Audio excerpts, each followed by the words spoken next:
masuk. Tasya jangan lupa rekam Tasya. Sebelumnya suaraku kedengaran gak guys? Traction juga aman. Oke. Jadi kali ini kita bakalan bahas fisika dasar ya. Karena materinya tuh banyak dan juga kita, terutama kami yang dari genap gak dapat materi dari bapaknya. Jadi aku cuma nargetin untuk hari ini tuh cuma sampai 3 TM. Itu mekanika fluida, gerak harmonis sederhana, sama gelombang. Nah gelombangnya aku juga nggak tahu nih bakal dapat tengah atau enggak. Jadi targetnya cuma 2 jam dan cuma itu aja. Sisanya itu minggu depan sekalian latihan soal sama bahas soal gitu ya. Oke, jadi pertama kita ke mekanika fluida. Jadi mekanika fluida itu sebenarnya adalah bagian dari cara kerja atau pergerakan dari dua zat benda, yaitu ada zat cair sama zat gas. Atau kalau di sini biasanya tuh air sama udara. Nah, hubungannya tuh ada di TM-TM sebelumnya, yaitu ada di usaha energi sama dinamika partikel, hukum Newtonnya sama usaha energi. Kenapa pakai ini? Ya kalian bisa lihat aja nanti karena rumusnya tuh lumayan berhubungan sama TM-TM sebelumnya. Nah, ini cuman kayak sifat zatnya. Ini bisa kalian baca sendiri juga. Dan kalau nggak salah ini tuh apa ya? Udah ada di materi SMP, seingatku. Kemudian di sini ada fundamentalnya sendiri, yaitu adalah, jadi ini adalah rho ya. Rho itu apa? Rho itu adalah massa jenis. Aduh.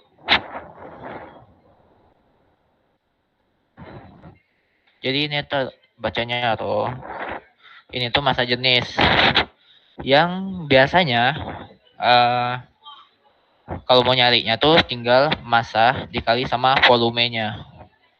Kenapa kita pakai turunan di sini? Itu dikarenakan biasanya tuh kita nyarinya tuh di pusatnya. Kita ngambilnya tuh dari pusatnya. Makanya kita pakai turunan. Cuman kalau misalnya di kayak apa ya? Kayak soal-soal biasa kita cukup pakai rumus ini aja. Ini adalah rumus dari rho, yaitu massa dikali volume. Tapi ada beberapa rho yang emang udah diketahui. Misalnya rho air. Rho air itu pas di 0 derajat ya, di 0 derajat Celcius itu tuh 1000 ya. Ini 1000 ya, 1000. Ini for your information aja, karena biasanya nanti tuh di soal ada kayak disuruh ngitung kan dengan rho airnya tuh dengan apa ya, di soal tuh bahkan banyak kayak sebuah benda dicemplungin gitu di dalam wadah berisi air. Nah kita biasanya tuh nggak ada juga dikasih tahu rho airnya tuh berapa. Nah bisa kita pakai 1000 ini karena ini udah ketetapan. Sama satu lagi minyak. Minyak tuh 800 kalau nggak salah. 800. Ya udah sih. Nah terus rumus fundamentalnya tuh di sini kita punya ini P sama dengan F per A. P ini apa? P ini adalah tekanan. Tekanan. F ini gaya. Dan A ini adalah luas. Jadi ketika gaya itu menghantam sebuah permukaan yang memiliki luas, itulah yang disebut dengan tekanan. Ya, terus satuan dari tekanan itu sendiri adalah Pascal atau N per M kuadrat. Karena kan F kan N ya, F itu satuannya Newton.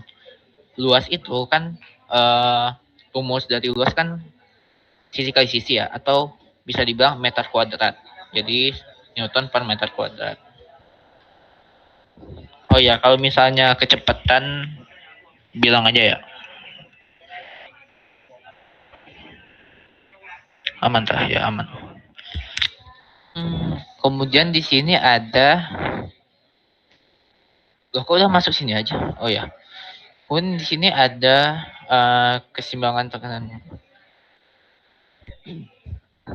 Jadi kita ada apa ya, bisa dibilang kalau misalnya ada benda gitu dimasukin ke dalam sebuah wadah. Nah, kita bisa nyari kalau misalnya benda itu melayang atau pas di tengah-tengah wadah tersebut, itu namanya keseimbangan gaya vertikal. Yang rumusnya itu adalah ini. Ini ada tekanan dari dalam, terus juga tekanan dari luar. Ini namanya tuh tekanan hidrostatis dan ini namanya tekanan atmosfer. Nah, tapi kita nggak bakalan bahas ini dulu karena nanti di bawahnya ada kok. Nah, kemudian kalau misalnya tadi kan kita udah bahas ya. Kita udah bahas tentang ini. Rumus dari rho itu sendiri adalah M dikali V. Rho itu adalah M per V. Nah, kalau misalnya di soal tersebut ada kayak suruh nyari masanya, ya kita tinggal substitusi saja menjadi rho per V, rho kali V. Nah, V ini apa? V ini kan volume ya, volume, meter pangkat 3. Itu kan kalau rumus volume kan sisi kali sisi, kali sisi, kali sisi. Sehingga dapat meter pangkat 3. Kita bisa ngubah dia menjadi apa? Yaitu alas, ini tinggi. Jadi rho dikali alas dikali tinggi. Sebenarnya ini cuman kayak apa ya? Karena pasti di soal kan ada kayak jebakan-jebakannya gitu dan disuruh kayak nyari masanya berapa. Jadi ini cuman kayak biar kalian mengerti saja.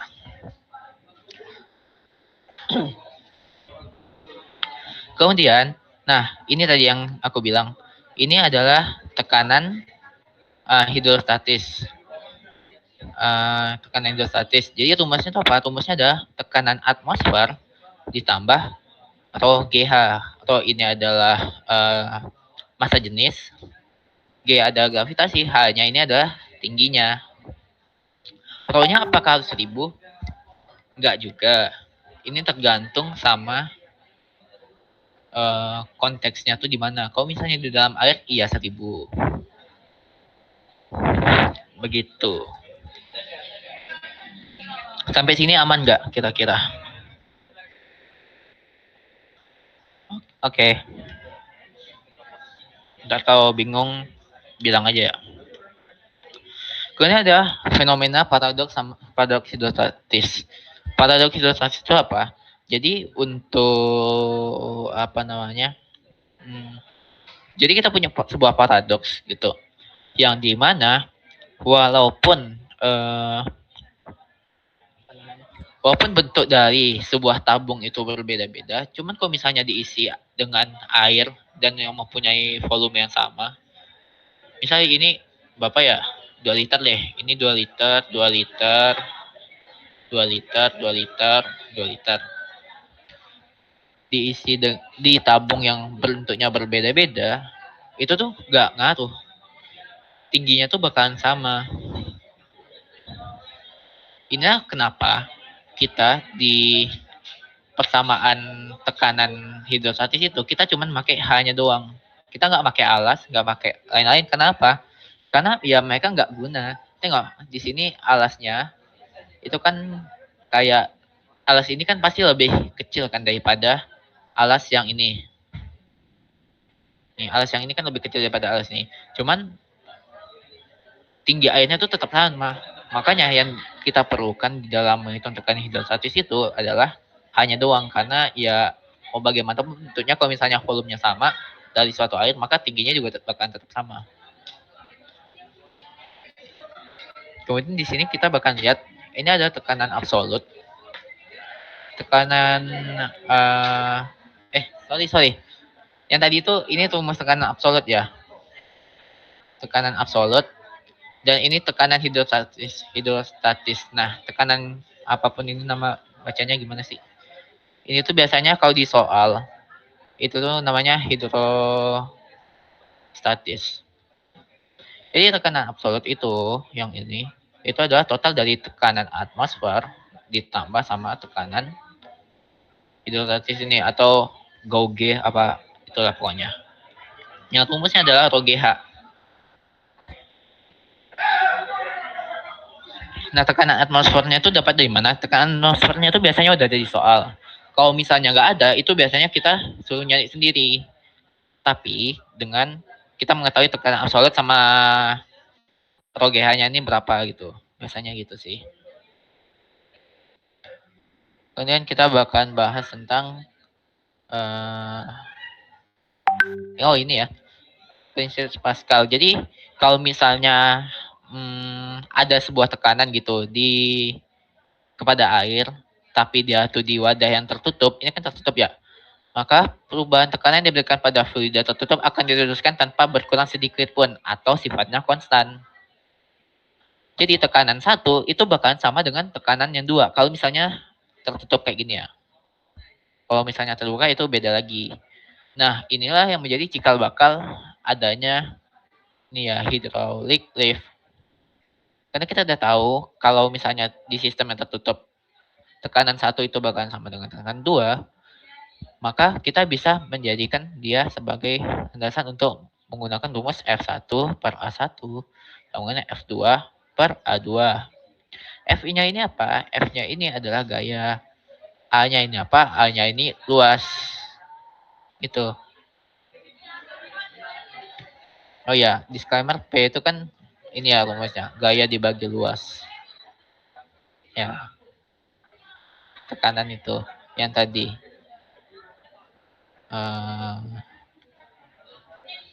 Nih, dari sini nih.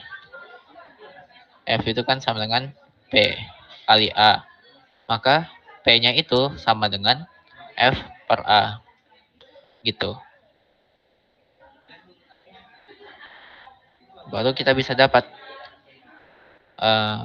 rumusnya. Ini kemungkinan juga bakalan keluar di soal. Jadi menurutku kalian juga harus hafalin yang ini. Biasanya sih gitu.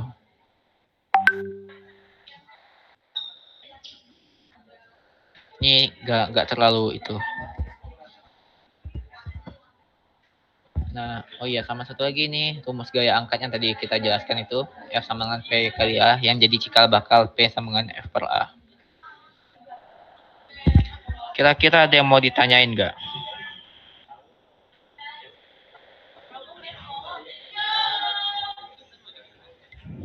Sampai sini, apakah ada yang ingin ditanyakan?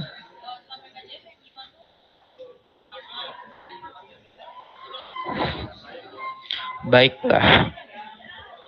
Aman ya. Terus kita bahkan masuk ke gaya apung. Gaya apung itu kita juga memerlukan yang namanya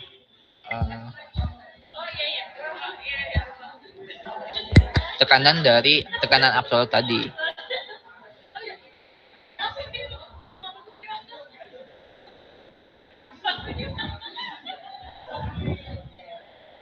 Nah, jadi apa namanya? Gaya apung sendiri yang tadi itu kita dapat ya, yaitu F sama dengan P dikali A gitu. Ya kan? Nah, kemudian ini bisa kita ubah menjadi apa tadi? F itu kan kalau misalnya kita balik ke hukum Newton 2 AKN 2, F itu kan sama dengan M dikali A ya. Nah, karena ini konteksnya adalah dia bentuknya kayak gini, maka percepatannya itu sendiri merupakan si gaya gravitasinya. Maka di sini kita bisa ubah F yang ini menjadi M dikali G. Kemudian itu bisa kita sama dengankan dengan rho dikali VG. Ini dapatnya dari mana? Karena P itu kan sama dengan tadi rho GH kan. Kita masukin ke sini. Kita masukin. Jadinya rho GHV. GHA. H dikali A ini kan bakalan sama dengan volume ya. Karena luas kali tinggi itu kan volume. Jadi bisa kita dapatkan bentuk akhirnya itu adalah ini. M fluida. Ya ini. Yang biasanya bakalan dipakai kalau misalnya ada yang nanya M-nya berapa, rho-nya berapa, V tercelupnya tuh berapa. Kalau rho-nya ini biasanya tetap pakai air ya, tergantung wadahnya sih sebenarnya apa. Dan ingat juga ini sering banyak yang terjebak. Itu yang kita hitung itu adalah V tercelupnya. Jadi kalau misalnya ada benda gitu, tercelupnya tuh anggaplah 60%, yang nggak tercelupnya tuh 40%. Nah, jadi kita misal volumenya itu adalah berapa ya? 100 deh biar mudah. 100 liter gitu misalnya 100 M43 kan. Nah, jadi yang untuk volumenya itu sendiri itu kita bahkan gunainnya 60%-nya, yaitu 60 meter kubik yang menjadi volume tercelupnya, bukan yang tidak tercelup. Itu kalau misalnya mau pakai yang mau nyari yang gaya apungnya. Itu sih hati-hatinya di sini. Karena biasanya banyak yang keliru. Nah, sifat-sifatnya itu kapan kita tahu kalau misalnya tenggelam, kapan kita tahu misalnya melayang atau mengapung. Cara tahunya itu adalah dengan melihat atau benda ataupun membandingkan gayanya itu sendiri. Kalau misalnya raw benda itu lebih besar daripada raw fluida, atau misalnya massa jenis benda tersebut itu lebih besar daripada massa jenis air ataupun massa jenis apalah ini wadahnya ini, maka kan otomatis gaya gaya beratnya atau gaya gravitasinya itu bahkan lebih besar daripada gaya si apungnya, sehingga dia tenggelam. Logiknya di situ. Kalau misalnya sama, maka dia melayang. Tapi kalau misalnya gaya fluidanya itu lebih besar daripada massa jenis bendanya itu lebih kecil daripada massa jenis tempatnya ini, fluidanya ini atau airnya ini, maka dia tuh bakalan mengapung. Nah, kenapa dia bisa sama? Karena apa ya? Konsepnya tuh sama. Kalau misalnya massa jenisnya itu sama atau massa jenisnya tuh lebih besar di fluidanya, itu gayanya kan tetap sama ya. Jadi kayak intinya dia melayang ataupun mengapung, maka gayanya itu bakalan sama, gaya apung sama dengan gaya gravitasinya.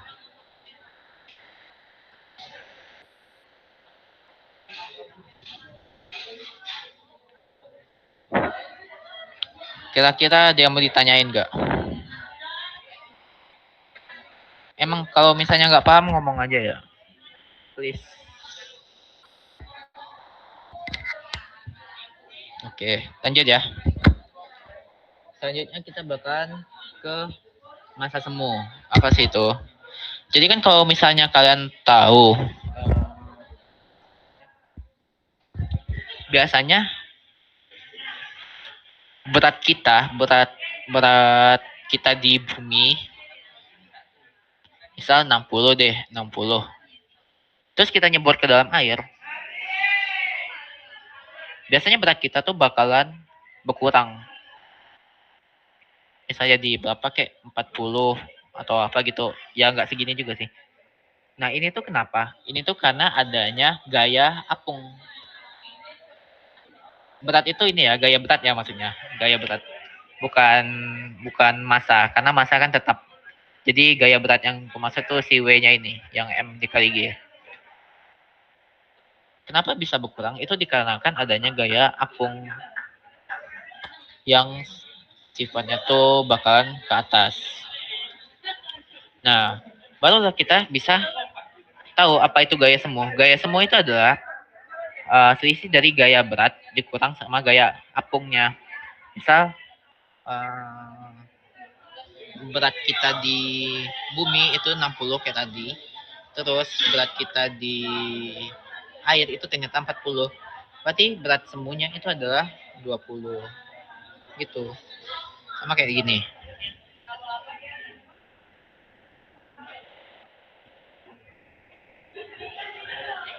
Mana nih? Berat aslinya tuh 10, terus gaya apungnya 3. Berarti berat semuanya 7. Ya, kira-kira gitu. Ini gaya apung ya.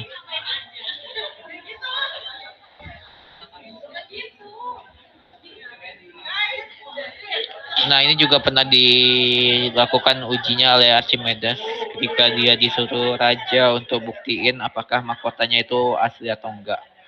Ternyata tidak. Ya, kira-kira gitu.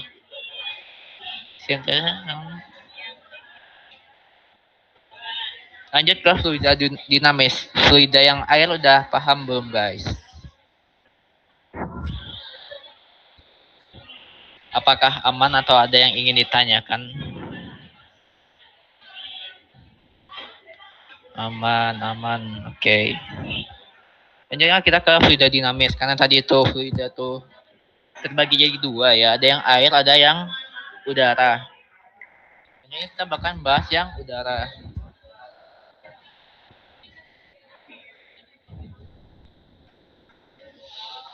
Jadi apa ya?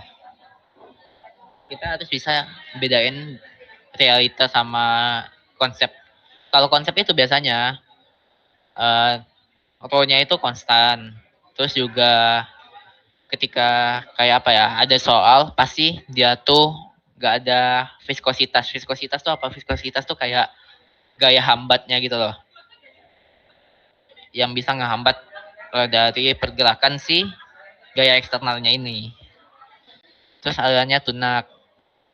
Atau misalnya kecepatannya tuh di suatu titik tidak berubah terhadap waktu atau kecepatannya konstan gitu. Biasanya gitu kalau konsepnya. Cuma kalau di dunia nyata ya pasti beda dong karena kan hukum alam ya. Alam yang ngatur. Dia punya viskositas, terus ada turbulensi kayak gini. Ya itu cuman kayak apa ya FYI doang. FYI doang.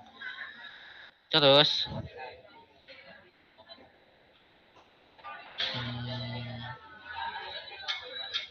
oh iya, aku baru nyadar. Nanti aku tambahin deh. Kita harusnya juga bahas hukum Bernoulli. Cuman nggak ada di PPT yang ini. Oh ada nih, persamaan Bernoulli. Kayaknya kita bakal bahas yang ini dulu. Jadi,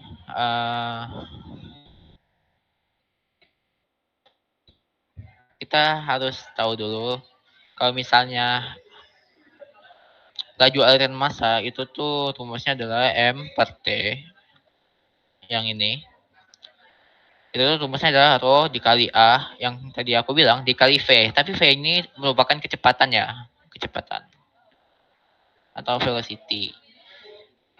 Nah terus kalau misalnya ada kayak hembusan udara yang masuk lewati lubang segede ini, luasnya A1, terus dia keluar dengan dari lubang sekecil ini, itu masanya itu bahkan sama atau aliran masanya itu bahkan sama. Jadi bisa dapat kita rumuskan dengan delta M1 sama dengan delta M2. Kenapa bisa sama? Ya karena massa tuh bisa dibilang gak akan berubah atau sifatnya konstan. Jadi bisa kita rumuskan seperti ini. Rho 1 A1 V1 kali delta T. Rho 2 A2 V2 kali delta T. Nah, kebetulan karena kita itu pakainya yang konsep tadi, yang ini, maka P atau rho-nya itu tuh bakalan konstan. Jadi kita bisa coret di sini.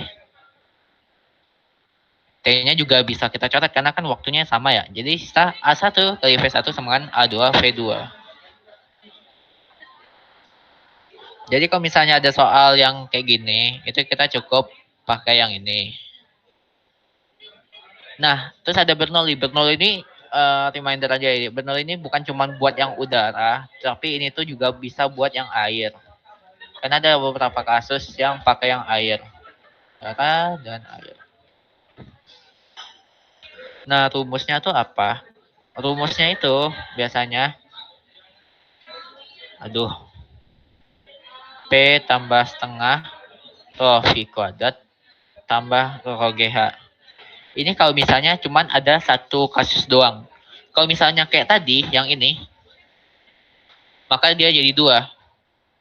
Rho tambah setengah rho V kuadrat. P tambah setengah rho V kuadrat tambah rho GH. Sama dengan P tambah setengah rho V kuadrat tambah rho GH. Yang beda Saintis Bernoulli ini itu tuh kayak mirip dengan sebuah rumus yang pernah kita pelajari dulu di TM sebelumnya, yaitu rumus mekanika, energi mekanik. Yang rumusnya itu ini, setengah mv kuadrat tambah mgh. Atau p-nya ini cuman kayak tambahan doang sih. Nah, jadi itulah kenapa aku bilang di sini tuh bakalan menyambung sama beberapa TM sebelumnya, terutama TM energi. Jadi kalau kalian misalnya bingung gimana cara hafalnya, kalian anggap aja M-nya itu sama dengan Ko. Yaudah, itu doang sih. Karena kan kita cuma ngubah si rho-nya doang ke M. Jadi kan M itu kan massa ya, massa. Sedangkan ini massa jenis. Jadi dua-duanya tuh punya keterkaitan gitu. Jadi kalau kalian mau hafalin, ya bisa pakai yang ini sama yang ini juga. Sama-sama aja. Dan sifatnya tuh konstan mereka. Nah, biasanya di soalnya itu juga ada kayak permasalahan, ada sebuah drum gitu, itu tabung yang bocor, kemudian airnya keluar nih, swing gitu kan. Nah ditanya kecepatan airnya di sini berapa, kita bisa pakai ini. Nah ini tuh dapatnya dari mana sih gitu kan. Ini tuh sebenarnya sama kayak pas kita nyari, kalau kalian ingat yang ini ada bola terus jatuh. Nah itu sama konsepnya kayak gitu juga. Tapi yang ini tuh pakai rho. Jadi kan di sini awalnya dia tuh diam ya, rho GH. Terus pas di sini kan V-nya tuh masih 0. Terus pas udah di bawah V-nya tuh bertambah gitu. Berarti rho GH sama dengan setengah rho V kuadrat. Maka rho-nya bisa kita coret sisa V kuadrat per 2. Ini pindah ke sini, terus diakarin. Jadi V sama dengan akar 2GH. Kayak gitu. Makanya itu emang energi itu berkaitan sama materi ini. Itu dulu deh. Kalian ada yang bingung nggak dari Bernoulli? Hukum Bernoulli.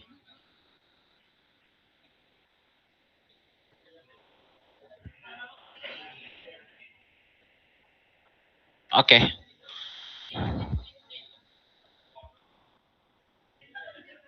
Selanjutnya kita bakalan tentang bahas ini. Ini dia kecepatan venturimeter. Ini sorry aku misalnya agak cepat ya kasih tahu. Soalnya aku juga ngejar target. Soalnya materinya lumayan banyak sih. Oke, jadi venturimeter itu adalah sebuah apa ya, bisa dibilang kayak sebuah kasus gitu. Yang biasanya dia tuh pakai pipa U. Nah, dia. Terus kita bisa, kan tadi kan aku bilangnya yang pakai yang rumus Bernoulli itu kan P1 tambah setengah rho V kuadrat tambah rho GH sama dengan P2 tambah setengah rho V2 kuadrat tambah rho GH2. Nah, terus kalau kalian bingung ini tiba-tiba dapat dari mana? Ini tuh cuman dipindahin doang. Jadi P1 kurang P2 itu nanti kalian pindahin yang sebelah sini tuh ke sini. Kalian pindahin yang ini ke sebelah sini. Lalu P2-nya pindah ke sini. Maka kalian bisa dapetin yang ini. Jadi rasaku cukup yang ngafalin Bernoulli sebelumnya. Terus bisa kita lihat lagi di sini tuh ada apa namanya? Ada apa sih ini? Perubahan rumus ya. Nah, perubahan rumus itu menjadi rho L sama dikurang rho F dikali GH. Rho F itu apa? Rho F itu bisa dibilang sebagai massa jenis air yang di sini. Bukan massa jenis air sih sebenarnya. Karena biasanya yang ini tuh lebih air. Kalau misalnya biasanya di soal ya, ini tuh air, yang ini tuh udara gitu. Jadi itu biasanya lebih ke massa jenis udara. Terus yang ini tuh massa jenis airnya. Ini atau L dikurang atau F dikali G dikali H. Kenapa makainya GH, terus V-nya ini kemana? V-nya itu biasanya. Sebenarnya ini tergantung konteksnya juga sih. Kalau misalnya ada V-nya, tapi hanya tuh nggak diketahui ya, kita bisa pakai ini. Kalau misalnya V-nya tuh ketahuan, nggak diketahui, cuman hanya tuh ada, kita makainya yang ini. Jadi emang sebenarnya ini tergantung konteks dari soalnya gitu. Cuman kalau misalnya hanya ada, kita bisa pakai yang rho L dikurang rho F. Rho L-nya tuh apa? Rho L-nya tuh rho air dikurangi sama rho udaranya itu. Kemudian dikali sama GH-nya. H-nya itu apa? H-nya itu adalah pengurangan dari titik tertinggi atau terdalam dari si anginnya atau udaranya dikurangi sama titik tertinggi dari si airnya itu. Kayak gini. Maka dapatnya sih hanya gitu. Sekarang kita bahas yang ini, yang udara.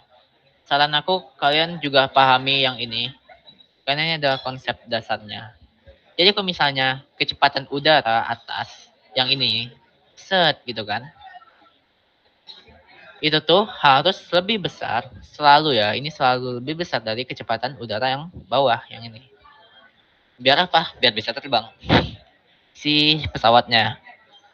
Nah, dan ini bakalan selalu, kalau misalnya udah kecepatan udara atas lebih besar dari kecepatan bawah, itu tuh pasti selalu tekanan udara atas itu pasti selalu lebih kecil dari tekanan udara bawah.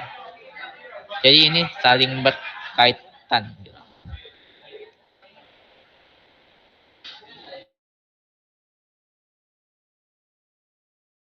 Ini tuh selalu tegak lurus dengan si tekanannya. Kalau misalnya ya itulah.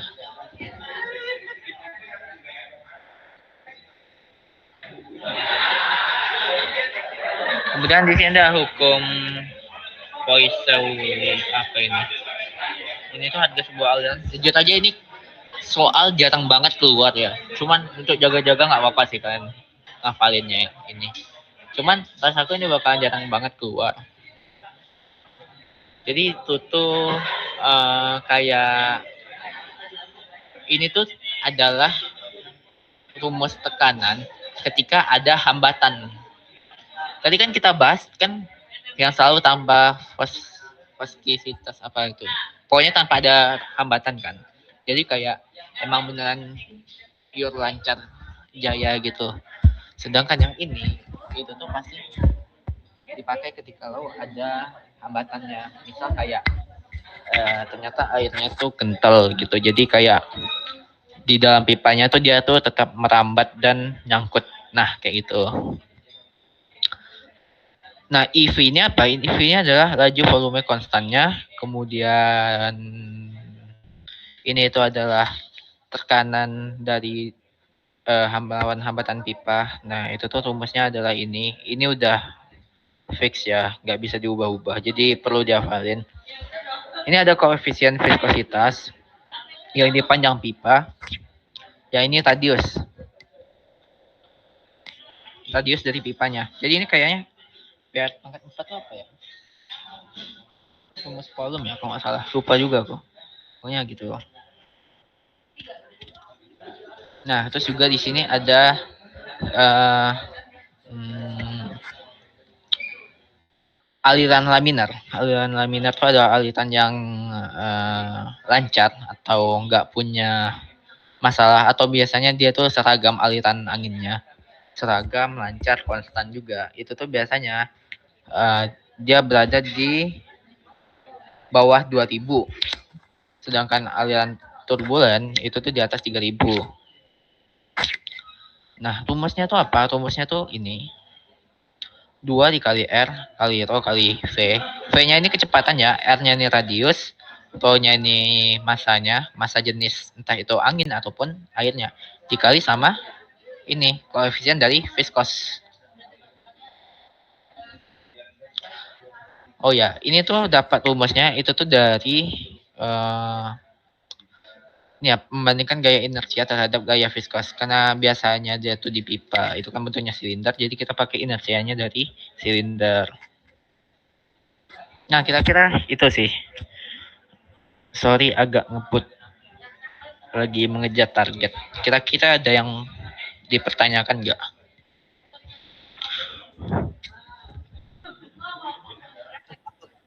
Boleh, boleh, boleh.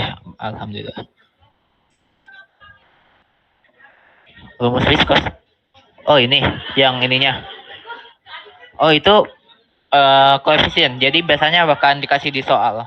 Karena kita nggak bisa nyari rumusnya. Oke.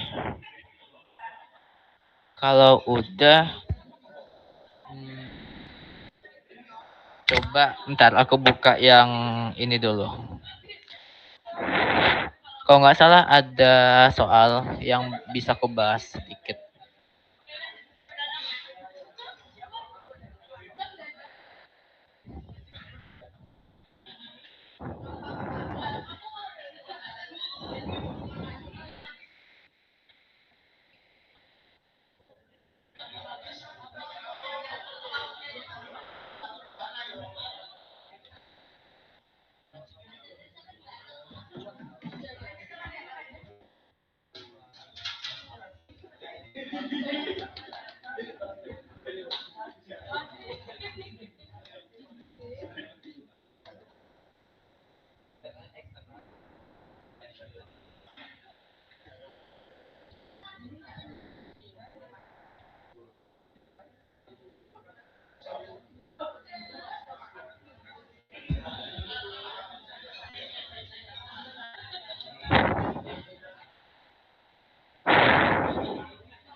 Oke, udah ya. Nah, misal ada contoh nih, sebuah patung 70 kilo bervolume 3 kali 10 min 2. Bervolume 3 kali 10 min 2. Berarti apa ya? 0, ya.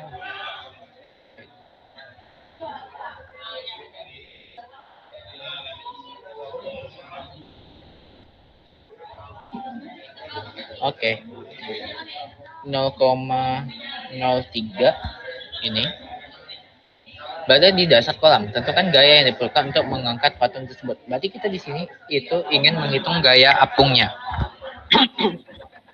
Oh, right.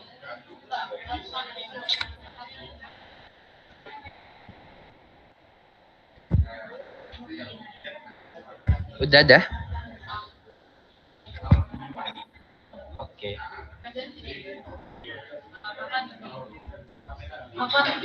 Nah, kan di sini ada sebuah patung ya, 70 kilo bervolume 0,03 berada di dasar kolam. Tentukan gaya yang diperlukan untuk mengangkat patung tersebut. Berarti kan kita perlukan gaya apungnya itu sendiri atau gaya uh, hidrostatisnya itu kan. Yang tadi kita udah bilang. Kan untuk absolut itu tuh kan sorry. Itu kan dari atmosfer atau massa jenis luarnya itu ditambah sama apa namanya atau GH. Nah itu ya.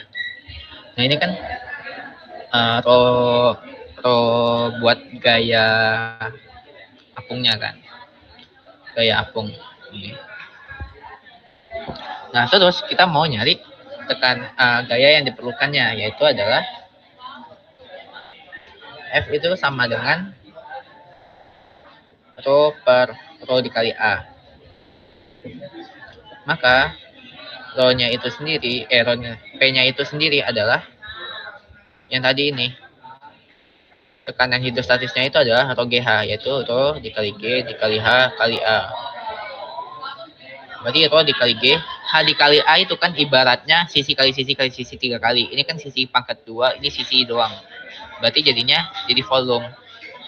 Berarti rumusnya adalah rho-nya itu yang tadi kita bilang ya. Kalau misalnya nggak ada rho-nya karena dia tuh di air, maka kita pakai 1000. Berarti 1000 dikali 10 dikali sama mana anjir? Oh nih, dikali sama 3 kali 10 min 2 atau 0,03.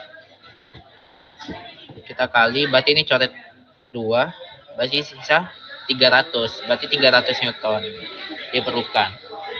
Nah, apa namanya? Masanya kok nggak dipakai? Emang nggak dipakai karena kita cuman perlu tuh airnya doang. Kenapa gitu? Karena di sini dia bilang berada di dasar kolam. Berarti kan gini. Misalnya ada patung. Jadi dalam sini kan. Artinya kan semua badan dia tuh tercebur di sini. Beda cerita kalau misalnya dia ada di atas sini. Maka di situ kita perlu ngitung dulu massa jenisnya itu berapa melalui M per V. Begitu. Habis itu baru kita kaliin dia sama berapa persen sih dia tercebur. Kayak gitu.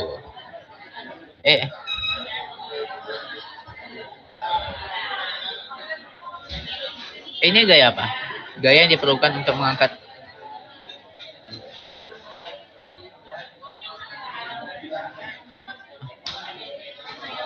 Oh iya, belum selesai ya, lupa aku. Kemudian habis itu kita menghitung kayak misalnya kita bilang tadi, ini tuh F-nya. Berarti gaya apa sih? Berat apung itu dikurang sama berat si atau gaya apungnya itu sendiri. Kita pakai 10 aja ya. Males. 70 dikali 10 dikurang 300. Berarti 700 kurang 300. 400. Ya, tergantung ini sih. Kalian mau pakai G-nya tuh berapa? Pakai 10 aja nggak apa-apa. Sampai sini ada yang dipertanyakan nggak? Oh, aman.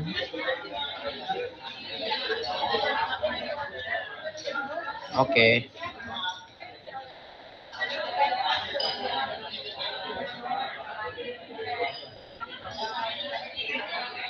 Kemudian kita bakal bahas yang mana sih?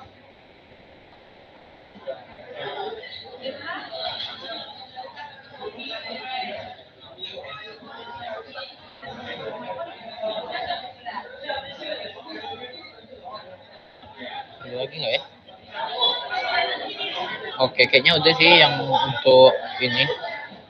Selanjutnya kita bakalan bahas TM selanjutnya aja ya.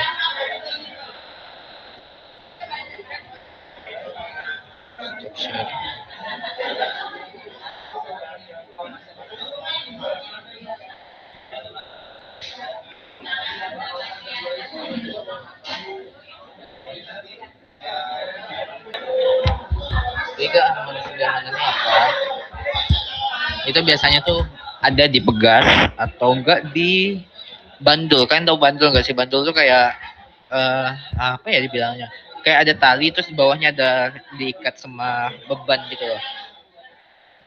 Atau kalian kalau pernah lihat jam yang dia harus ditampar gitu. Apa ya?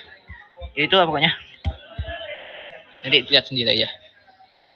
Jadi untuk GHS itu sendiri itu pasti ada yang namanya gaya pemulih atau dirumuskan dengan ini Fs sama dengan min Kx. K-nya ini apa? K-nya ini aduh.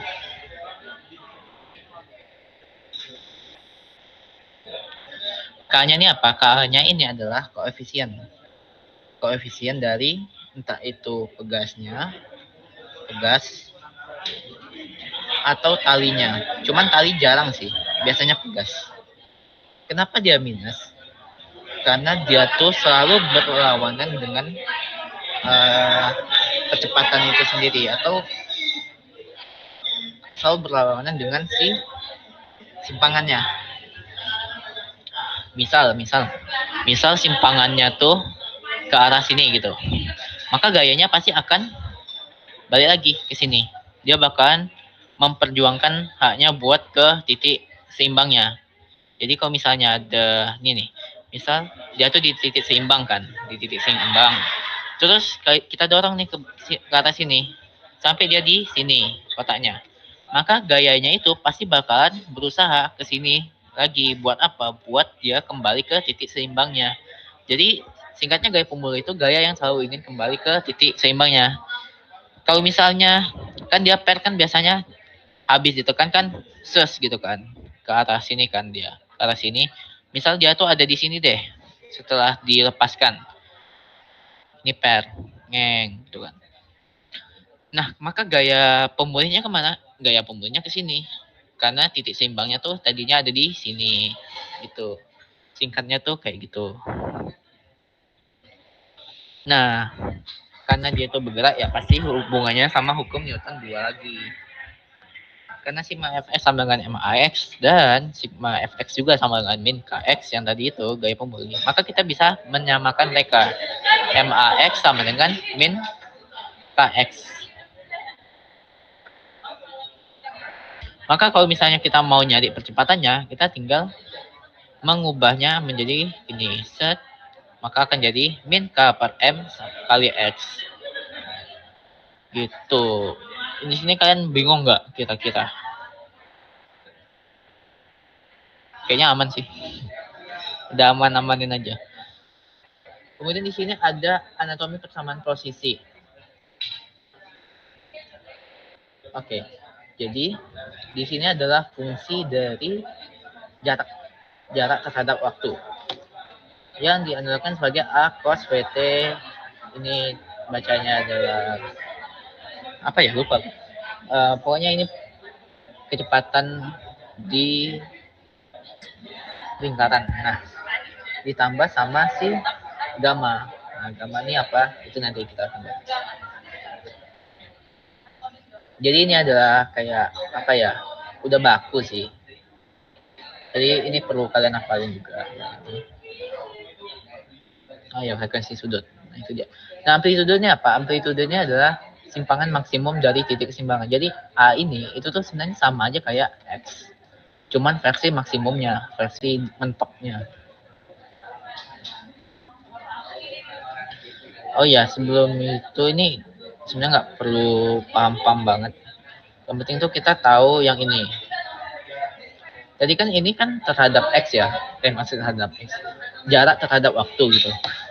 Seperti yang udah pernah aku bahas sebelumnya di gerak GLB atau GLBB, kita bisa mendapatkan nilai V dan nilai percepatan. Nilai kecepatan dari nilai percepatan itu dengan cara nurunin mereka pakai diferensial. Kalau misalnya dari percepatan ke jarak itu pakai integral. Nah, misal kita tahu nih kan, A cos PT tambah sebagainya itulah pokoknya. Kita mau turunin dia terhadap waktu agar apa? Agar kita bisa mendapatkan kecepatannya. Maka dengan aturan rantai yang kemarin udah dijelasin di kalku, kita bakalan ngeturunin si A cos-nya dulu nih. Turunan dari cos itu adalah min sin. Berarti A min sin WT tambah gamma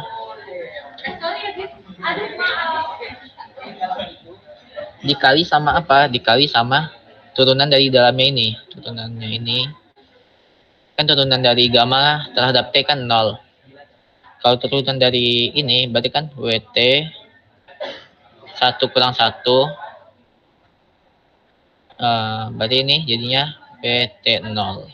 Satunya ke depan. Berarti ini W dikali 1. Berarti jadi A kali W kali min sin kali WT tambah gamma.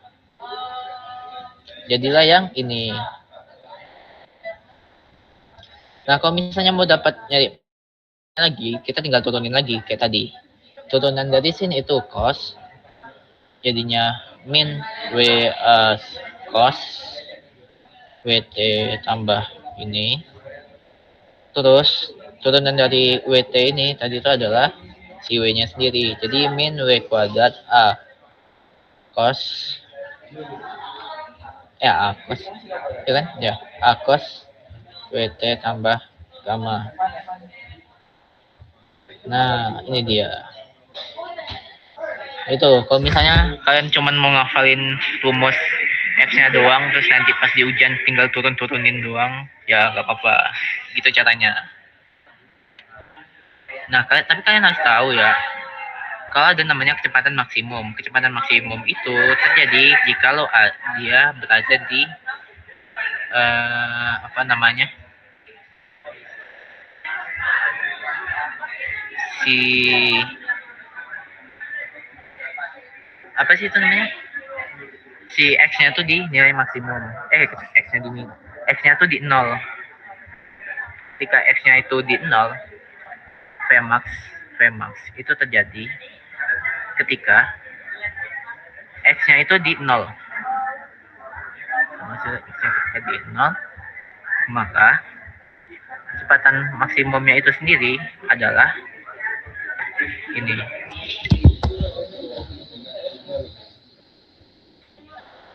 Omega dikali alpha.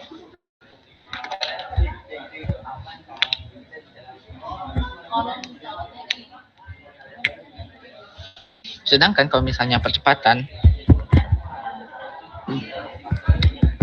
maksimum itu tuh terjadi ketika si X-nya itu juga maksimum, si amplitudenya itu juga maksimum.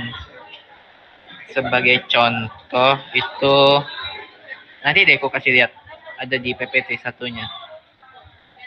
Jadi dia itu Amax itu X-nya sama dengan maksimum juga. Baru rumusnya kalian bisa lihat di sini, itu adalah min W kuadrat X. Min W kuadrat X dari T.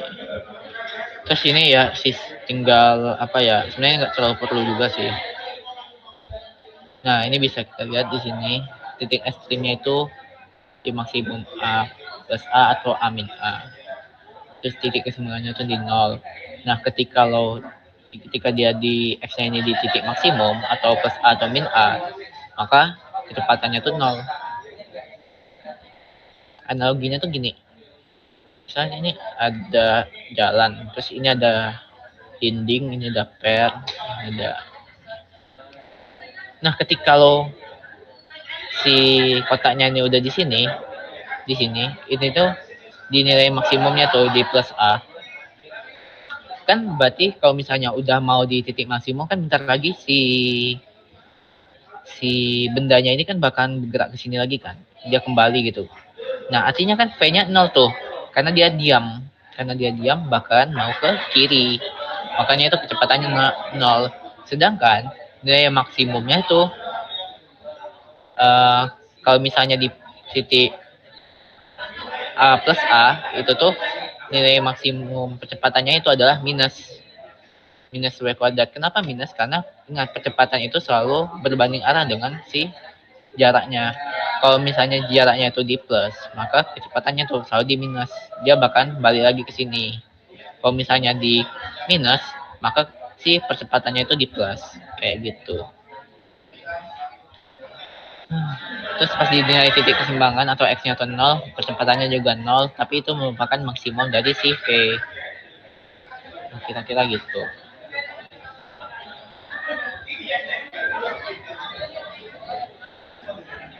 Oh iya, ada yang mau ditanyain nggak sebelum kita masuk ke Bandul?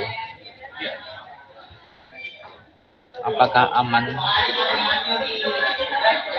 Aman.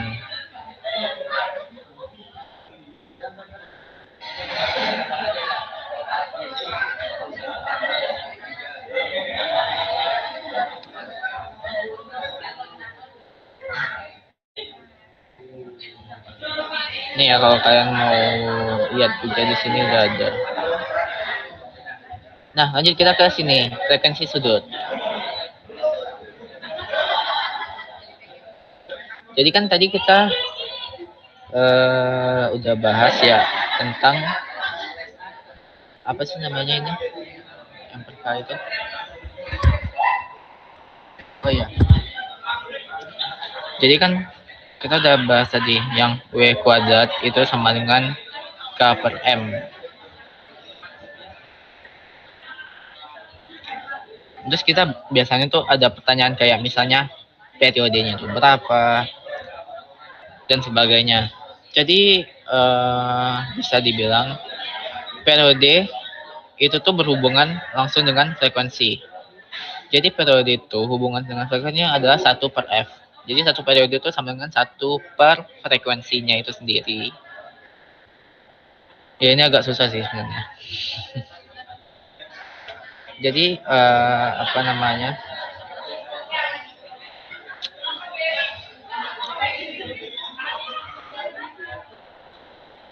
Jadi hubungan antara frekuensi sudut sama periode itu adalah periode itu kan 2 pi per mk.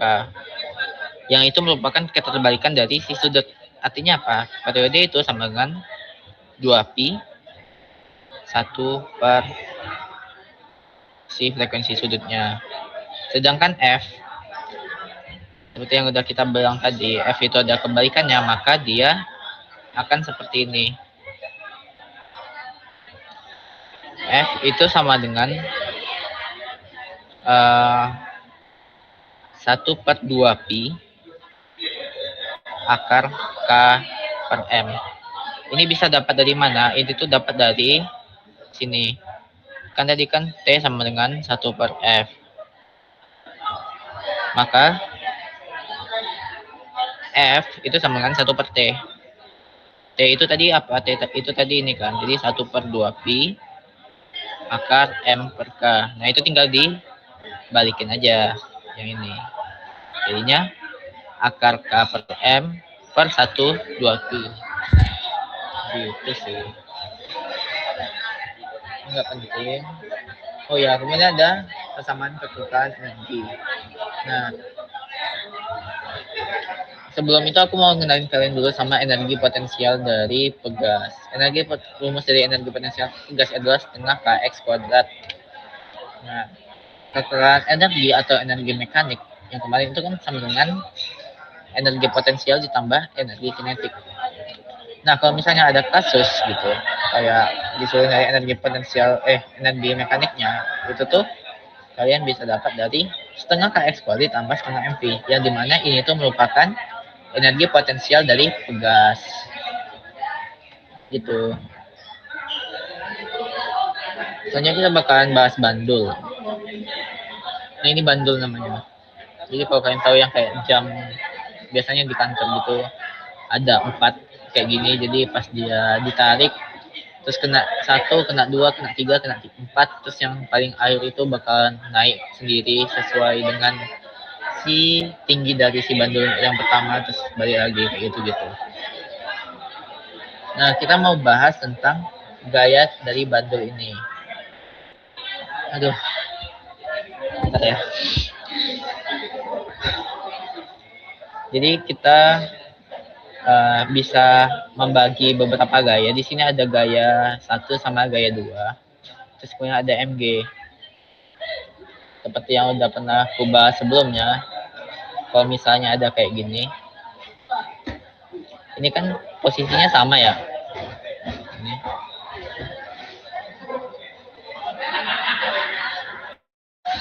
Maka yang ini kan posisinya bentuknya kan sama kayak yang ini kan. Berarti ini jadi MG cos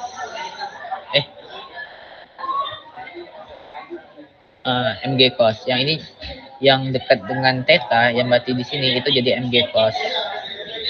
Yang jauh dari theta atau dari sudut itu jadinya MG sin. Nah, kenapa FT-nya itu sama dengan min MG sin? Selain karena dia tuh apa ya, ke arah kirinya atau selalu sama kayak tadi, yang percepatan itu selalu bertolak belakang dengan simpangannya. Jadi dia tuh bahkan selalu menuju ke arah seimbangnya. Makanya di sini dipakai min.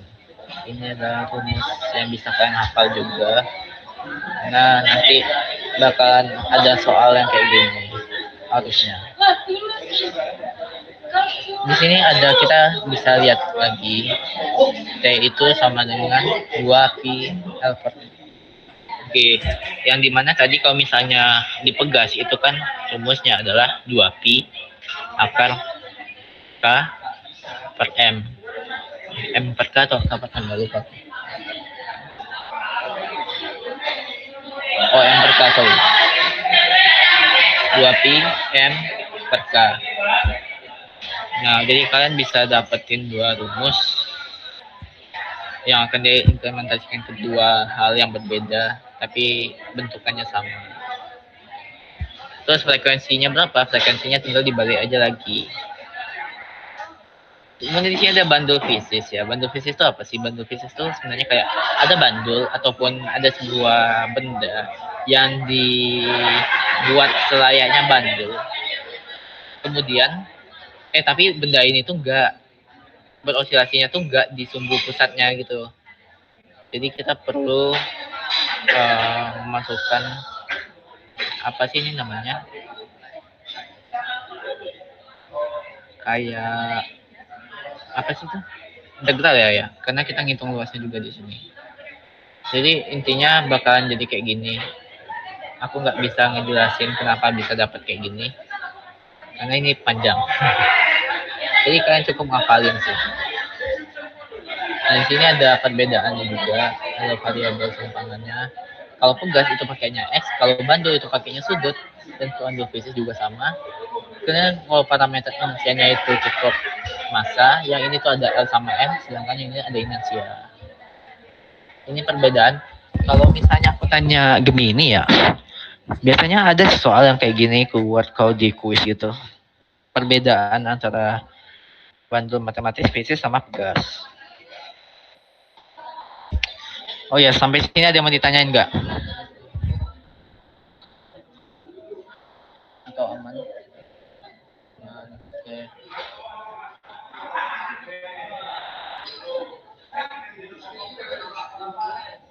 Dan di sini ada dinamika nyata, asilasi terpendam, terpaksa sama resonansi. Jadi kalau misalnya yang normal itu kan kayak nggak ada hambatan ya, karena kan kita emang konsep. Cuman kalau misalnya ada yang terendam itu tuh maksudnya dia tuh terdapat hambatannya sendiri, entah itu bisa gara-gara pegasnya mesti dimasukin ke air atau sebagainya. Dan itu tuh lihat di sini, ini kan gerak harmoninya kan ya konstan gitu kan. Sedangkan kalau yang ini dia tuh makin lama makin mengecil sampai-sampai osilasinya itu sendiri nanti mati. Nah, di sini ada gaya hambatnya. Ini tuh adalah kesamaan dari rendaman atau yang terendam. Dia ada min B dt-nya. Min B-nya ini apa? Min B-nya ini adalah gaya dari gaya hambatnya itu. Ini sedikit aja. Terus aku mau bahas tentang ini. Apa namanya?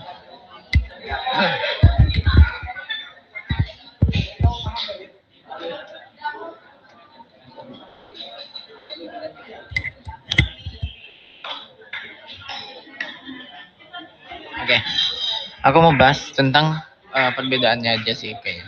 Kalau misalnya pelangak tendam, dia tuh masih bisa berosilasi ya, cuman makin lama makin turun osilasinya tuh. Misal gini, pas itu aku pas masih SD itu aku pernah naik sepeda gitu kan. Nah, kemudian dan kayaknya shock breakernya itu udah usang gitu. Pokoknya gitu kan. Nah, itu tuh ketika ada kayak tanjakan, itu tuh dia bakalan tetap apa ya?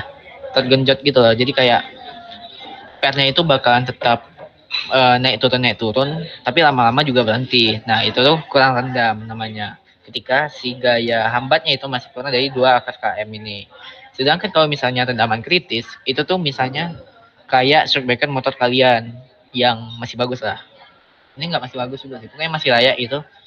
Itu tuh pasti ketika lewat lonjakan kayak lewat polisi tidur gitu, kayak lewat polisi tidur itu kan bakalan ada genjotan gitu kan. Nah, tapi kan si posisi shockbreaker itu bakalan kembali semula lagi tanpa adanya naik turun yang signifikan lagi. Nggak perlu kayak sepeda aku yang lama itu. Jadi dia langsung berhenti. Sedangkan kalau misalnya yang ini, dia tuh nggak dia nggak langsung berhenti, cuman nggak naik turun yang secara makin lama makin kecil gitu. Dia tuh apa? Dia tuh sama kayak yang shockbreaker biasa, cuman dia tuh lebih lama waktunya.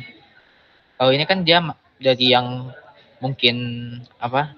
Dari yang mungkin pegasnya itu naik turun secara tinggi, terus makin lama makin kecil sampai berhenti. Kalau yang ini enggak, ini dia tetap langsung berhenti gitu, cuman membutuhkan waktu yang lama. Sebenarnya di sini ada perbedaan sistem Qi tinggi sama sistem Qi rendah. Ini tuh yang langsung berhenti tadi kayak shockbreaker. Kalau misalnya Qi tinggi itu tuh asilasinya tuh tetap berjalan.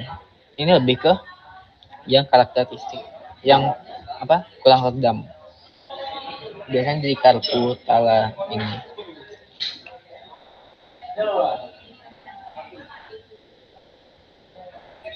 Nah, kemudian aku bakal bahas resonansi. Resonansi ini apa? Resonansi itu adalah ketika frekuensi suatu pergerakan itu sama dengan frekuensi alamnya. Frekuensi alamiah. Misalnya kayak gitar deh. Kalau misalnya kalian main gitar, itu kan kalau misalnya kalian cuma metikin senarnya tanpa ada gitarnya itu kan suaranya kecil ya. Makanya di situ di gitar itu ada kayak lubang gitu di tengahnya. Nah, itu tuh gunanya buat ngencengin dari suaranya itu. Dia tuh bakalan sama kayak frekuensi alaminya sehingga si suaranya tuh bakalan terdengar. Atau enggak kayak sound horeg deh. Sound horeg itu kan ada beberapa kasus kaca orang sekitar tuh bakalan sampai pecah kan. Nah, artinya frekuensi dari suara sound horegnya itu tuh sudah setara dengan frekuensi alamiah yang bisa diterima dari kaca tersebut. Makanya dia bisa pecah. Kayak gitu. Ada juga kayak beberapa kasus jembatan itu rubuh karena kena hembusan angin itu dikarenakan juga sama itu resonansi. Ini yang rubuh. Nah, ada yang mau ditanyain nggak? Udah 5.13. Oke. Aman.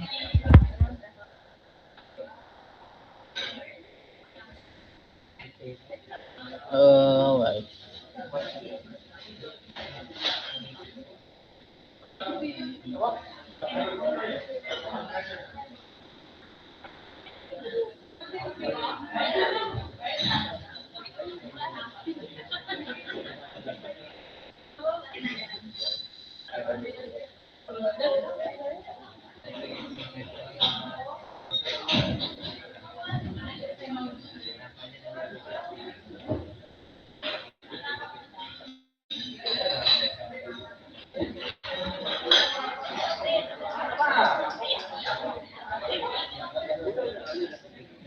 Aku mau ngasih lihatnya tuh yang tadi.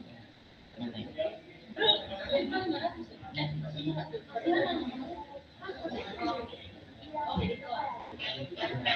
Nah, ini dia. Yang aku bilang tadi, Amax-nya itu ketika emang si petnya ini nggak sanggup lagi untuk meregangkan. Jadi si Amax-nya itu dia bakalan berharap bisa ke titik seimbangnya yaitu di sini. Makanya itu menjadi percepatan maksimumnya. Ya, X-nya juga itu udah maksimum. Nah, kemudian Vmax-nya itu ketika si X-nya itu berada di titik seimbangnya yaitu di X-nya sama dengan 0. Nah, ini juga jadi Amax-nya lagi karena X-nya kan juga udah maksimum ya, nggak bisa neken lagi. Lanjut lagi ini Vmax-nya ketika X sama dengan 0, lalu kembali lagi. Ini ketika X-nya sama maksimum. Tuh kita gitu. Terus aku mau bahas soal yang di sini. Nah, ini dikasih tahu nih. Y sama dengan bla bla bla bla sebagainya ini kan.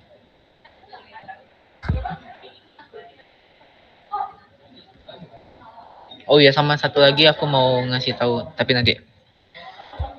Di sini tadi kan kita ingat ya rumusnya tuh apa? Jadi rumusnya itu adalah Y itu berarti kita bisa anggap sebagai XT.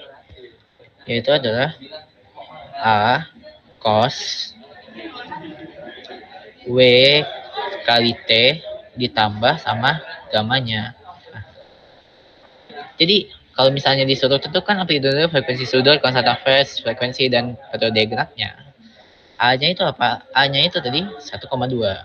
Ini. Kemudian ada frekuensi sudut. Frekuensi sudutnya berarti Bapak, yaitu adalah 1/2S. Nah, kalau misalnya konstanta phase-nya itu berarti ini pi/6. Terus kita disuruh nyari frekuensi dan periode geraknya. Ingat tadi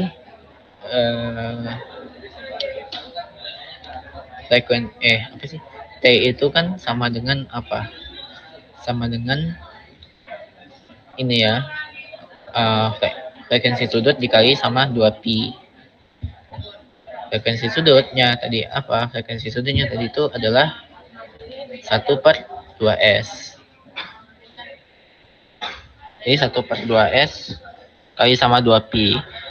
Pi di sini itu adalah 3,14. Jadi ini kalian cari aja. 3,14 kali 2, 6,28 terus dikali setengah. Ya. Ya, itu. Sama juga sih hasilnya 3,14 juga kan. Atau salah ya?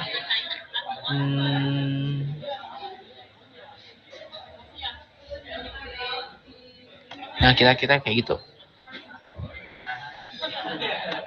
Terus di sini minta masukin TS-nya itu sama 1. Oh, mana sih?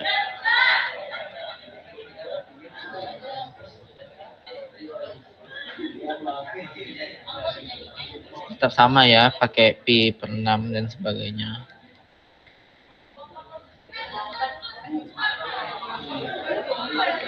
Salah. Sorry. Iya nggak sih? Oh ya.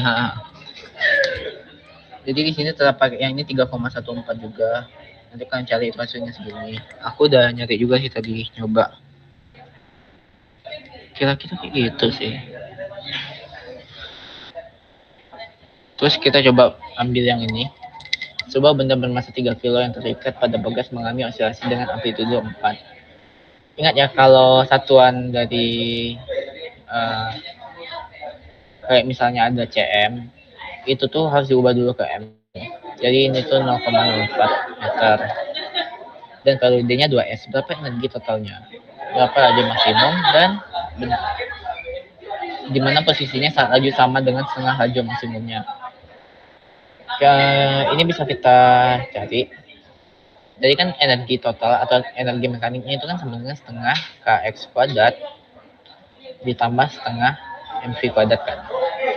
Tapi kan di sini kita cuma minim info, jadi kita bisa pakai aja energi total itu sama dengan setengah k dikali amplitudenya itu sendiri. Nah, jadinya berapa? Itu setengah dikali k-nya nggak ada ya. Nah, kalau misalnya k-nya itu nggak ada, kita bisa ngubah dia menjadi si massa dikali si frekuensi sudutnya itu.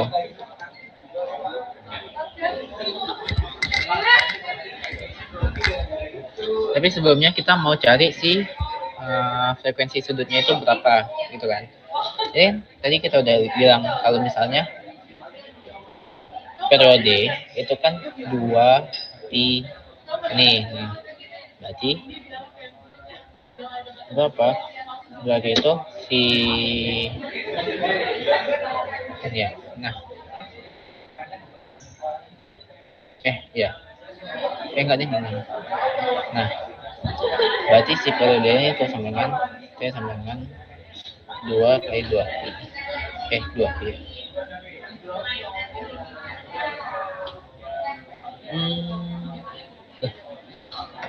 Bentar guys, aku bingung.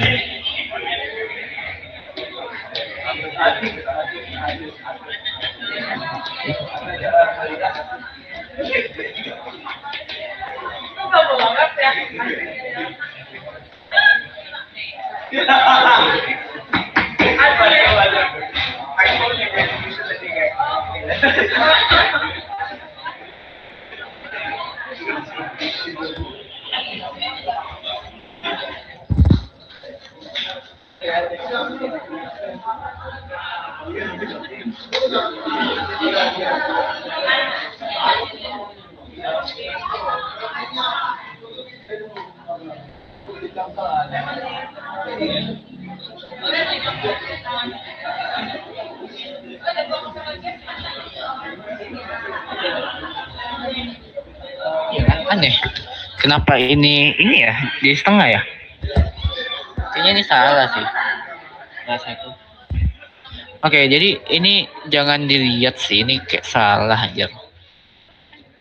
Iya, karena gini, tadi kan kita tahu ya, kalau misalnya periode itu kan sama dengan 2pi dikali frekuensi sudut kan. Berarti kan frekuensi sudutnya itu sama dengan T per 2pi.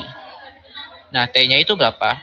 T-nya itu 2. T-nya itu 2. Kemudian si apa namanya? Salah ya? Enggak, iya. T-nya itu 2. Berarti ini 2pi. Nah, berarti 1 per pi sisanya kan. Berarti si W-nya ini itu 1 per pi. Berarti deh kita masukin ke sini setengah dikali M-nya itu 3 dikali sama 1 per pi kuadrat kali sama si amplitudenya itu 4 kali 10. Nah, itu cari sendiri. Ini bukan setengah sih harusnya karena ya nggak dapat gue satu ya.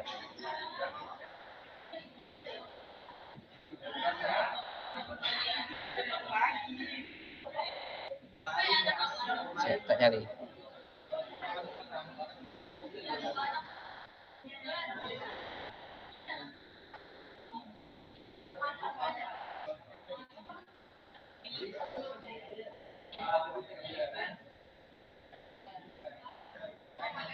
Oh, salah guys. Tapi emang harusnya pakai pi sih. Jadi kembali tadi.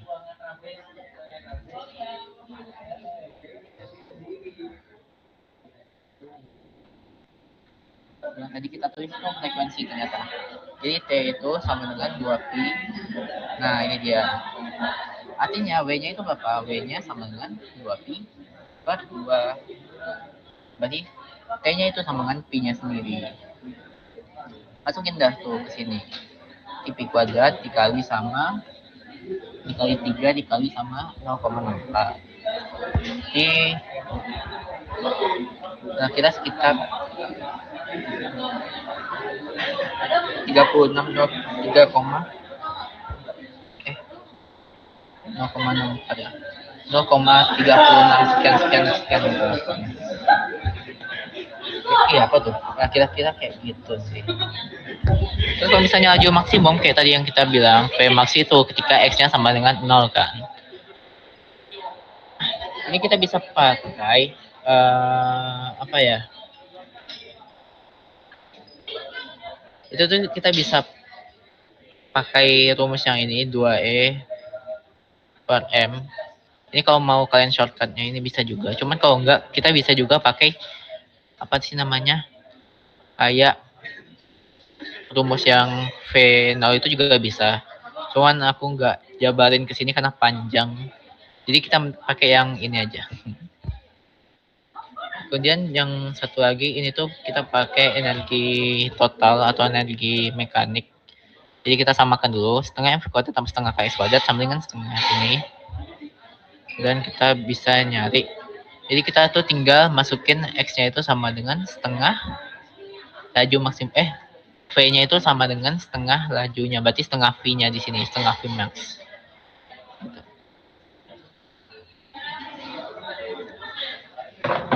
Itu enggak ya?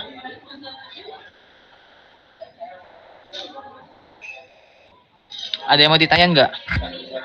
Sebelum balik ke, oh iya sama satu lagi aku mau ngasih tahu di sini aja kali ya. Jadi nanti itu kan biasanya ada kayak persamaan gitu, U sama dengan setengah kx kuadrat tambah 2 kx. Udah kayak gini nih, terus dia nanya f-nya berapa. Nah ini kalian jangan panik gitu, karena jadi U itu sama dengan integral dari f minus integral dari f. Sedangkan f berarti turunan dari f itu tuh adalah minus dari f ini. Jadi f itu adalah turunan dari dx gitu. Jadi kalau mau dapat f itu kalian turunin aja si u-nya ini. Si u-nya ini kita turunin. Nah, si u-nya ini kita turunin.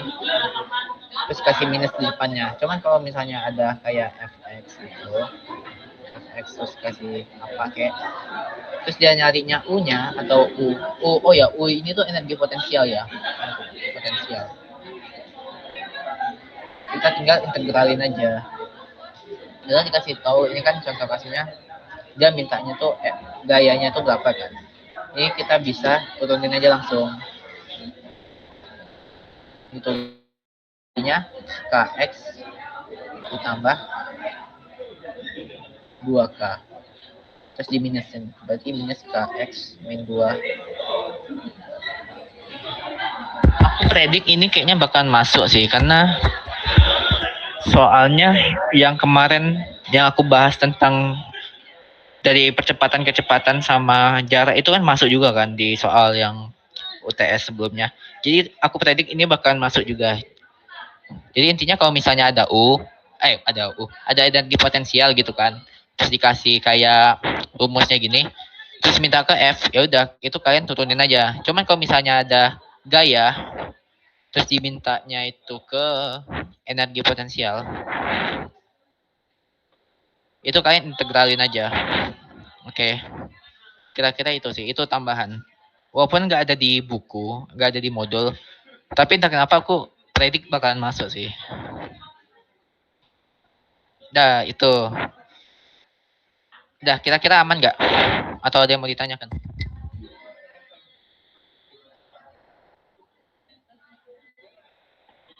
Action dong kalau aman.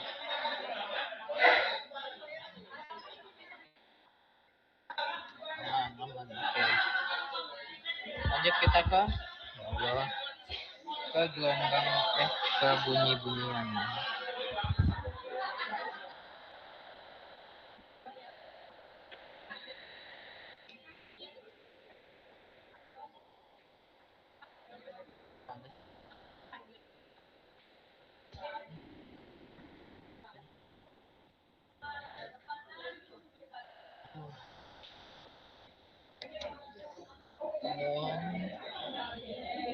Mana nih?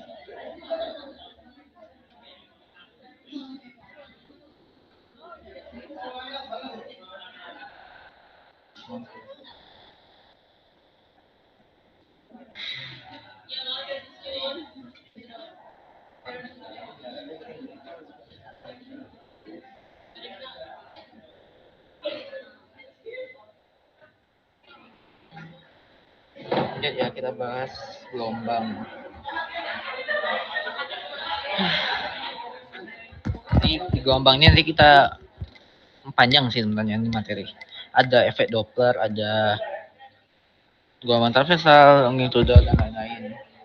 Tapi kalau untuk perhitungan gelombang sebenarnya itu cukup dikit rumusnya. Enggak juga sih, cuman lumayan dikit lah. Jadi ini gelombang tuh sebenarnya kebanyakan materi kayak gini-ginian doang. Jadi apa sih perbedaan antara transversal sama longitudinal? Longitudinal. Kalau transversal itu tuh gelombangnya bakal naik turun kayak ini. Set. Kayak grafiknya sin atau ya sin. Sedangkan kalau longitudinal itu tuh bakalan jadi pair. Ya bedanya gitu doang sih sebenarnya. Nah di sini ada satu pulsa. Pulsanya apa? Satu pulsa ini satu ini. Satu apa ya bilangnya bukit. Satu bukit tanpa adanya lembah. Ini lembah. Ini namanya bukit, ini namanya lembah. Nah, itu dia. Jadi 111 satu lembah. Kalau gelombang periodik itu tuh berhubungan sama GAS atau gerak harmonik sederhana yang sifatnya kontinu. Dia bahkan ada bukit dan ada lembah gitu. Terus lanjut ya. Amplitudo itu simpangan maksimumnya. Ini adalah amplitudo. Karena kan maksimum. Kalau simpangan minimum juga ada, cuman gua lupa apa namanya. Tapi kalau nggak salah amplitudo juga sih.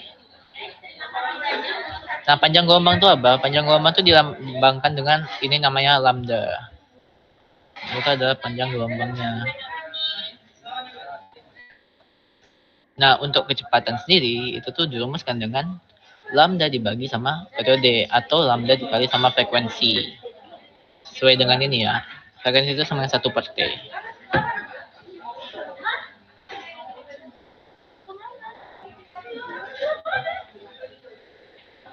Ingat ya, lambda itu adalah jarak dari amplitudo ke amplitudo. Nah, itulah kira-kira gitu, atau lebar suatu, enggak juga sih sebenarnya. Tapi kalau misalnya sifatnya konstan dan tingginya konstan, berarti emang jarak dari jarak lembahnya itu sendiri.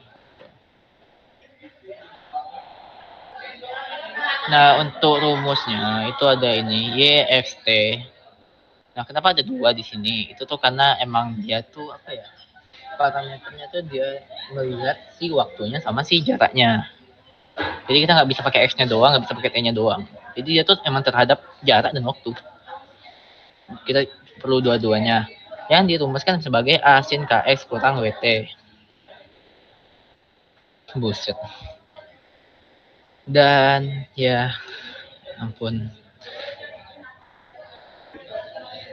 Kemudian di sini kita bisa dapat konstantanya itu menggunakan pembagian dari 2pi dibagi sama lambda.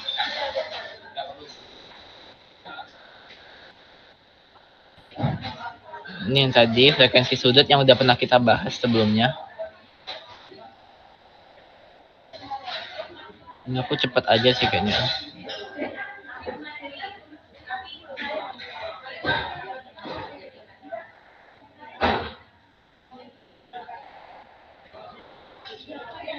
Nah, hubungan antara si V sama si ini frekuensi sudut itu bisa kita rumuskan gini. Jadi kan V itu kan sama dengan lambda dibagi sama T. Ini soalnya ketutup nih. Terus karena frekuensi sudut itu 2pi per T. Wah. Berarti T-nya ada 2pi per lambda per frekuensi sudut. Berarti kita bisa tulis di sini V itu sama dengan lambda per 2pi per ini. Artinya V sama dengan apa? V sama dengan frekuensi sudut kali lambda per 2pi. Itu. Sebenarnya ini nggak ada yang terlalu gimana sih.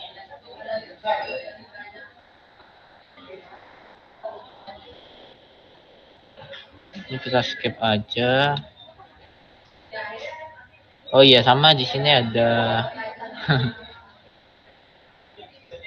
ini nggak usah sih kayaknya. Aku mau langsung ke efek Doppler sih. Soalnya ini cuman kayak apa ya? Hal yang harus kalian pahami sendiri tanpa maksudnya nggak bahkan seribet itu gitu buat memahaminya. Ya kira-kira gitu sih. Paling aku cuman bisa bantu mana ya? Nah, ini dia. Di sini ada namanya laju lambat. Dia tuh dirumuskan dengan Ft kali sama si mu-nya ini. Nah, itu tuh apa? Itu tuh ini dia.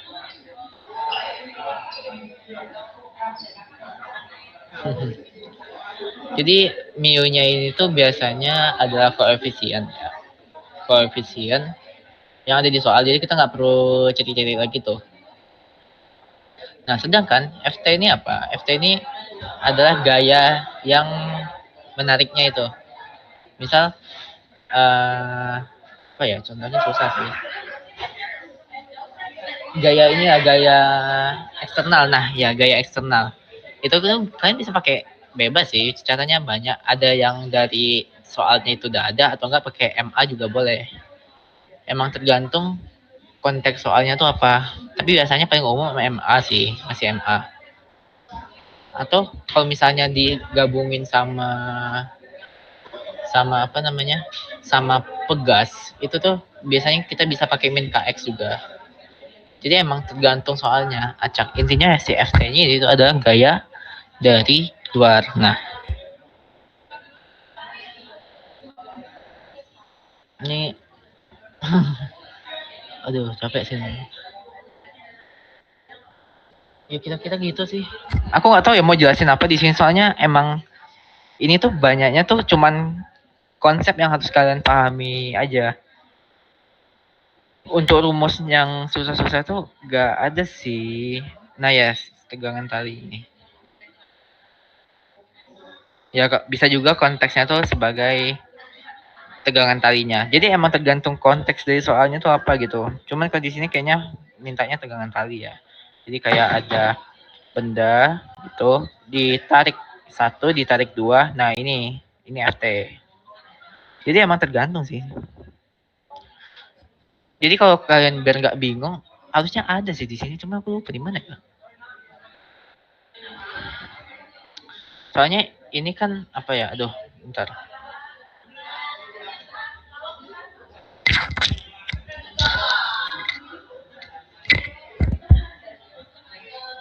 Kayaknya aku bakalan skip ke 12 aja sih. Karena ini tuh cuma pengantar doang kan. Jadi kayak ya aman maybe. Karena penjelasan yang lebih lengkapnya tuh itu ada di TM selanjutnya, yaitu yang ini. Nah,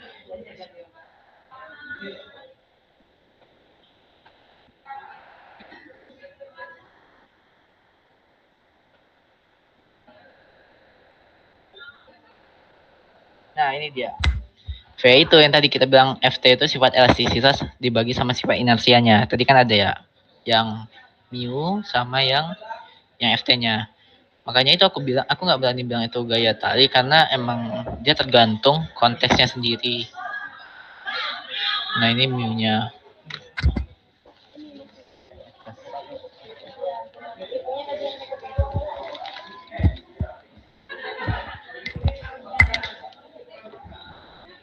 Karena gitu.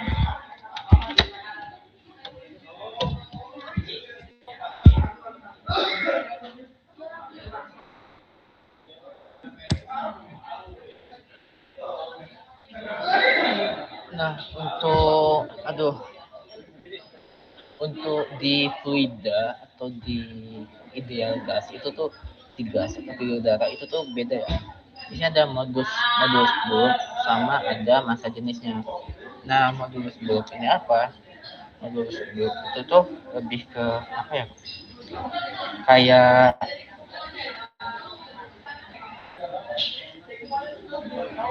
biasanya dia tuh coba kita scroll ke bawah.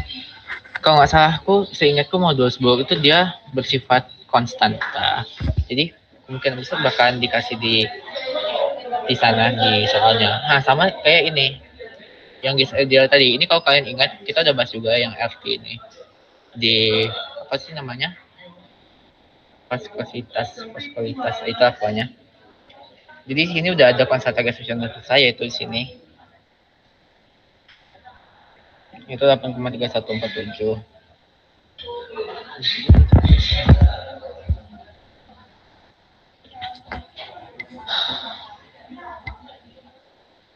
Nah, aku mau langsung bahas ke sini sih. Nah, ini dia. Perbedaan tentang harmonik lengkap sama ada juga yang tertutup sama yang terbuka kalau nggak salah gitu kok. Nah, ini perbedaannya.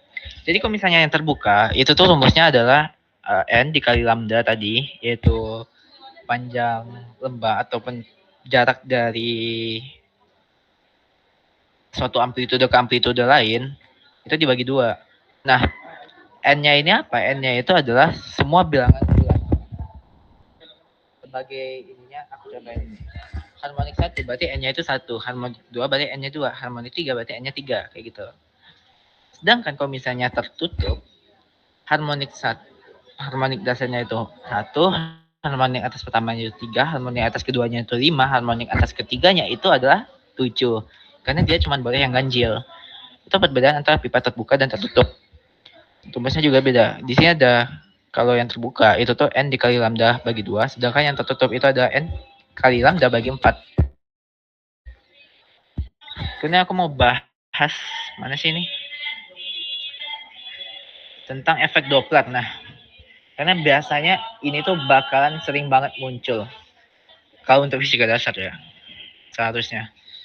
Karena kayak, ya titik utamanya tuh di sini gitu. Nah, ini tuh apa? Jadi kita bedakan dengan FR dan juga FS. FR-nya apa? FR tuh dianggap sebagai frekuensi pendengar. Yang ini, FS ini adalah frekuensi yang didengarnya.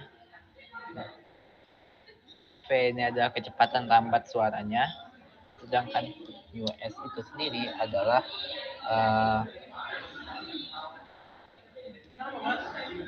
kecepatan sumber bunyinya itu sendiri. Jadi sebenarnya rumusnya tuh nggak mutlak gini ya, setahu yang pernah aku pelajari itu gini. FP ini yang pendengar, FD kali sama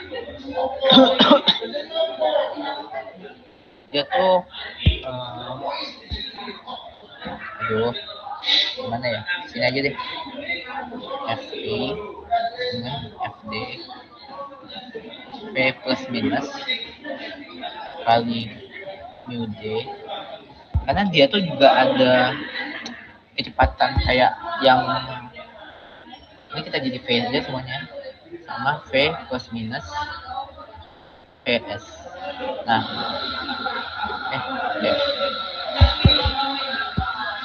V PD. Nah, ini. Jadi dia tuh kenapa di sini plus minus? Ini tuh tergantung guys. Kalau misalnya si VP-nya ini, VP-nya ini tuh plus, maka yang bawahnya minus. Jadi V sama FD P plus VP per P minus PD. Ini dengan gini. Begitu pun sebenarnya kalau misalnya ini minus berarti yang ini plus. Ini tuh sesuai dengan hukum Doppler ya. Jadi hukum Doppler tuh ada di atas ini. Nah, mendekat gelombang memampat atau frekuensinya meningkat. Kalau menjauh gelombangnya merenggang dan frekuensinya menurun. Makanya kayak gini. Jadi emang ya gitu. Jadi makanya aku agak ragu kenapa dikasihnya cuma kayak gini. Mungkin karena biar lebih mudah dipahami kali ya. Cuman seharusnya dia tuh ada kecepatan si pendengarnya itu juga biasanya.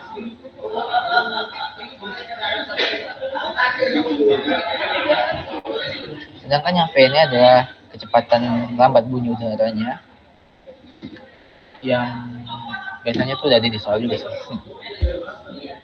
Nah ini dia, ada ternyata. Oh, yang ini tuh persamaan frekuensi diterima, yang ini. Oh ya.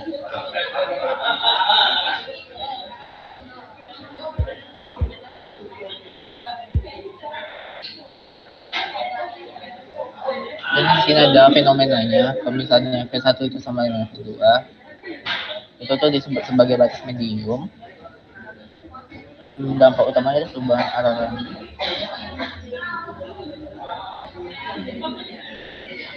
Nah kira-kira gitu sih. Sebenarnya jujur aku udah berat parah karena emang materi fisika kali itu tuh banyak banget dan susah juga. Aku nggak terlalu terbiasa sama yang lain-lainnya ini. Jadi gitu sih. Kayaknya mungkin bisa diakhiri. Mungkin ada pertanyaan nggak dulu sebelumnya? Oh, itu bakalan nanti malam aku taruh di TSD Library ya. Karena di sini ada kayak dua mazhab. Satu punyanya kelas ganjil, satu lagi punya kelas genap. Yang kelas genap itu bakal aku taruh juga sama kelas ganjil juga. Jadi kalian bisa ngakses dua. Sama satu lagi aku bakal ngasih kayak modul gitu dari dosen sebelumnya. Itu ada yang udah full juga. Jadi kan bebas lah mau belajar yang mana. Tapi untuk yang gelombang ini, kelas ganjil yang punya kelas ganjil itu lebih banyak untuk latihan soal. Itu bagus. Sedangkan kita ini yang kelas genap yang ini nih itu tuh lebih banyak ke teorinya doang. Itu ada yang mau dipertanyakan lagi nggak? Minggu depan itu aku bakalan lanjutin yang ini. Soalnya ada gelombang 1 TM lagi sama latihan termo sama kalor. Itu aku jadiin satu plus latihan soal doang sih paling. Oke, ada yang ingin ditanyakan tidak? Atau aman? Aman ya. Oke, makasih udah nonton semua. Semoga fisika kita 100 semua. Bye bye.